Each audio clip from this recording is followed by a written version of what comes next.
नमस्कार विद्यार्थियों, संस्कार पब्लिक स्कूल ऑनलाइन क्लास में आपका हार्दिक स्वागत है। आज हम संज्ञा के बारे में विचार व्यक्त करेंगे। संज्ञा शब्द है सम प्लस ज्ञा से बना है संज्ञा। सम का अर्थ है पास और ज्ञा का अर्थ है जानना, यानी जो हमारे आसपास है उन सबको हम जानते हैं, वो संज्ञा कहलाती है। ये जो ज है, जो ज और य के अंतर्गत आ प्रत्यय लगने से बना है और ज का अर्थ है जानने वाला। तो देखिए, जो हमारे आसपास में जो व्यक्ति है, वस्तु है, स्थान है, जिनके बारे में हम जानकारी प्राप्त करते हैं, वो संज्ञा कहलाती है। तो देखिए, अब सबसे पहले हम संज्ञा की परिभाषा के बारे में विचार करेंगे। संज्ञा किसे कहते हैं? तो देखिए, परिभाषा किसी व्यक्ति, वस्तु, स्थान, प्राणी, भाव, गुण आदि के नाम को संज्ञा कहते हैं। यानी हमारे आसपास में जो भी व्यक्ति है, जो भी वस्तु है, जो भी स्थान है, प्राणी है, भाव है, गुण है आदि के जो नाम का बोध कराने वाले शब्द होते हैं, उन्हें हम संज्ञा कहते हैं। अब हम कुछ वाक्यों के माध्यम से इसके कॉन्सेप्ट को समझने का प्रयास करेंगे। जैसे वाक्य लिखा हुआ है, यह एक विद्यालय है।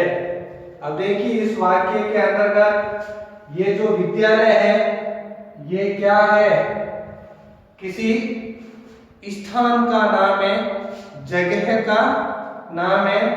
तो ये जो है जगह का नाम होने के कारण स्थान संज्ञा के अंतर्गत आता है।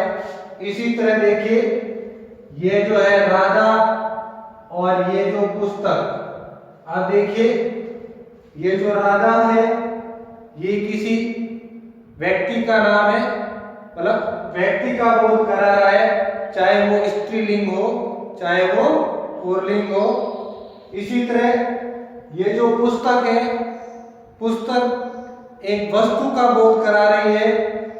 इसी तरह देखिए, चपरासी घंटी बजा रहा है। चपरासी घंटी बजा रहा है। चपरासी मतलब एक विशेष प्रकार का जो कार्य करने वाला व्यक्ति है, वो यानी कार्य करने की जो उसकी जाति है, उसका बोध कराने वाला शब्द है वो। और ये जो घंटी है, वो वस्तु है। इसी तरह मोहन घर गया। मोहन क्या है? एक व्यक्ति का नाम है, और घर है वो एक जगह का नाम है। तो इस तरह इन शब्दों के माध्यम से हम जान सकते हैं कि इन वाक्यों के अंतर्गत है एक अवधारणा दी गई। विद्यालय का जो स्थान है, उसका विद्यालय के नाम से बताया गया, व्यक्ति का नाम बताया गया, और ये कार्य करने वाला जो व्यक्ति होती है, उसकी जाति के बारे में बताया गया। वापस से एक स्थान के बारे में या घर के बारे में बताया गया। इसी तरह बहुत सारे वाक्य हो सकते हैं। तो उसके अंतर्गत है, जैसे छात्र बहुत दयालु है। तो इसमें क्या है? दयालु शब्द है, वो एक भाव विशेष के अंतर्गत आता है। या छात्र ईमानदार है, तो जो ईमानदार है वो उसकी क्या है? उसके गुण के बारे में बता रहा है। तो इस तरह के जो नामों का बोध कराने वाले शब्द होते हैं, उन्हें हम संज्ञा कहते हैं। देखिए, अब इस परिभाषा के आधार पर हम इस संज्ञा शब्द को समझने की कोशिश करते हैं कि किस तरह से संज्ञा होती है। तो हमने पढ़ा था, किसी व्यक्ति, वस्तु, स्थान, प्राणी, भाव, गुण आदि के नाम को संज्ञा कहते हैं। अब देखिए आपके सामने सबसे पहले आता है व्यक्तियों के नाम, जैसे राम, मोहन, श्याम, छवि, रमन, गीता। ये जो सारे के सारे क्या है, व्यक्तियों के नाम है। अब व्यक्ति के अंतर्गत पुल्लिंग भी है और स्त्रीलिंग भी है, क्योंकि एक संज्ञा है, विकारी शब्द होता है। विकारी शब्द इसलिए है क्योंकि इसमें लिंग वचन के अनुसार इनको हम परिवर्तन कर सकते हैं। अब दूसरा देखिए वस्तुओं के नाम। वस्तुओं के नाम के अंतर्गत जैसे ये कलम है, पुस्तक है, टेबल है, पंखा है, घड़ी है, सितार है, डस्टर है, चौक है। तो ये जो सारे के सारे जैसे स्विच बोर्ड है, ये सारे क्या है, वस्तुओं के नाम है, वस्तु के अंतर्गत आ रहे हैं। तो ये वस्तु एक वस्तु विशेष का बोध करा रहे हैं, तो ये जो है संज्ञा के अंतर्गत गिना जाता है। फिर है स्थानों के नाम। अब देखिए संज्ञा है, स्थानों के नाम है, उन्हीं में भी संज्ञा है, वो संज्ञा शब्द है। जैसे जयपुर है, दिल्ली है, जोधपुर है, मथानिया है। तो ये जगह का नाम है पर्टिकुलर, ये जगह का नाम होने के कारण स्थान का नाम है, तो वो उस स्थान विशेष के बारे में बता रहे हैं, इसलिए वो भी क्या होगी, संज्ञा है। इसी तरह देखिए प्राणियों के नाम। अब प्राणियों के अंतर्गत देखिए आपके तितली है, ये भी एक प्राणी है, मछली है, घोड़ा है, हाथी है, ये प्राणी है। इसी वजह से बालक है, छात्र है, औरत है, पुरुष है, तो ये सारे के सारे क्या है, प्राणियों के अंतर्गत इनको गिना जाता है। तो ये जो प्राणियों के नाम है। इसी तरह गुण, गुणों के नाम, जैसे गुणों के अंतर्गत है ईमानदारी है, या है सच्चाई है, होशियारी है, बेईमानी है। तो इस तरह के जो गुण होते हैं उनके अंदर ये जो गुणों के नाम है, ये नाम भी किसके अंतर्गत आते हैं, संज्ञा के अंतर्गत आते हैं। इसी तरह देखिए व्यक्ति के जो भाव होते हैं, यानी भावों के जो नाम होते हैं, उन्हीं को भी हम क्या कहते हैं, संज्ञा कहते हैं। जैसे दया है, करुणा है, क्रोध है, प्रसन्नता है, ये सारे के सारे क्या है, भाव है। इस तरह जैसे बचपन है, बुढ़ापा है, मिठाई है, ये भी सारे क्या है, भाव है।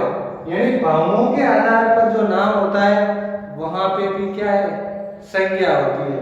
तो अब देखिए इसके अंतर्गत हमने कुछ ये चीज नोट की है कि भाई व्यक्तियों के नाम है, वस्तुओं के नाम है, स्थानों के नाम है, प्राणियों के नाम है, या गुणों के नाम है, या भावों के नाम है। तो इन सभी नामों को हम क्या कहते हैं, संज्ञा कहते हैं। तो परिभाषा के अंतर्गत भी यही लिखा हुआ है कि किसी व्यक्ति, वस्तु, स्थान, भाव, प्राणी, गुण अथवा गुणों के आदि के नाम का जो बोध कराने वाले शब्द होते हैं उन्हें हम संज्ञा कहते हैं। अब मुझे आशा है आप लोगों को संज्ञा के बारे में समझ में आ गया होगा। अब देखिए ये जो शब्द है, इन शब्दों के आधार पर हम संज्ञा को तीन भागों के अंतर्गत बांटते हैं। तीन भागों के अंतर्गत इन संज्ञा को इन शब्दों के आधार पर बांटते हैं, जिसमें सबसे पहले आता है आपकी व्यक्तिवाचक संज्ञा। कौन सा आता है, व्यक्तिवाचक। यानी संज्ञा के हैं जो तीन भेद होते हैं। कितने भेद होते हैं, तीन भेद होते हैं, जिसमें एक आता है व्यक्तिवाचक संज्ञा। क्या आता है, व्यक्तिवाचक। दूसरा है जातिवाचक, यानी एक जाति समूह का बोध करेंगे। व्यक्तिवाचक के अंतर्गत व्यक्तियों के, विशेष व्यक्तियों के नाम या विशेष स्थानों के नाम। जाति के अंतर्गत है विशेष जाति बताएंगे, चाहे किसी भी शब्द की हो। दूसरा है भाववाचक। तीसरा भाववाचक के अंतर्गत है भावों की अभिव्यक्ति के बारे में बताया जाएगा। तो इस प्रकार ये जो संज्ञा है वो तीन भागों में बांटी जाती है। संज्ञा के जो तीन भेद किए गए हैं, व्यक्तिवाचक, जातिवाचक भाववाचक। अब वर्तमान समय के अंतर्गत है ये जो जातिवाचक संज्ञा है इसको दो भागों में और बांट दिया जाता है, जिसमें एक आता है समूहवाचक संज्ञा और दूसरा आता है द्रव्यवाचक संज्ञा। तो ये थी संज्ञा और संज्ञा का अर्थ, परिभाषा, भेद, और ये जो संज्ञा के अंतर्गत है कौन कौन से जो वस्तु, व्यक्ति, वस्तु, स्थान, प्राणी, गुण, भाव आदि आता है उसके बारे में हमने आज जानकारी प्राप्त की। अब है जो संज्ञा के जो भेद है उनको हम अगले अध्याय के अंतर्गत विस्तृत रूप से वर्णन करेंगे। नमस्कार।